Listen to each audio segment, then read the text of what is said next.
At Home Alone Final is a captivating horror game that the author has worked hard on to perfect since its launch in 2018.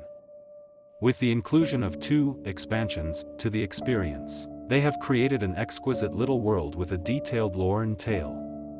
The narrative of the protagonist being killed in a home invasion and stuck in limbo makes sense when you think about it, particularly how the various characters represent different aspects of her psyche and remote recollections.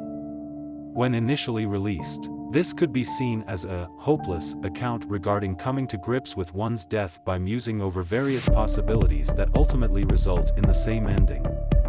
However, At Home Alone Final has evolved into something even more engrossing. The fourth and/or true conclusion offers some unique revelations concerning the potential murderer's identity and why the primary role player and her mom are living alone without a father figure. The supernatural element is also elaborately executed instead of abruptly revealed towards the end. It is gradually interwoven within the plot before culminating according to your selections. With that in mind, let's discuss the lore of At Home Alone Final.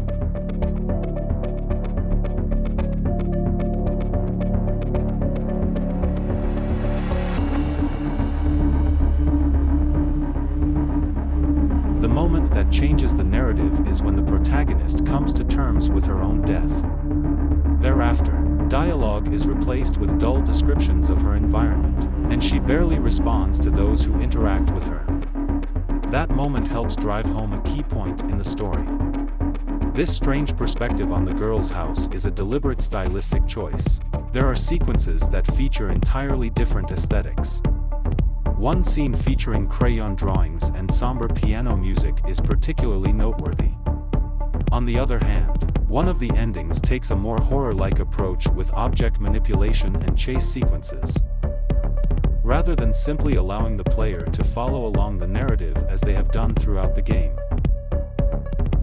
The best part about this game is the intricate details. For instance, after the first time you play through the game, the mother's face in her sprites and portrait disappear.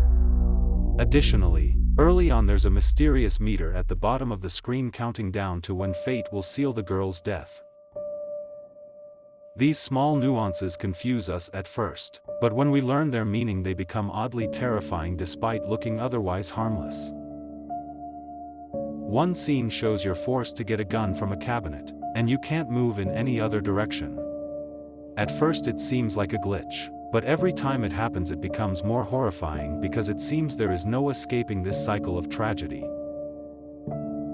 I tried to refrain from telling the conclusion of At Home Alone Final, so go play it on Steam for yourself. It's free and supports the indie game. Thank you for watching. Like, subscribe, share and leave a comment. See you next video.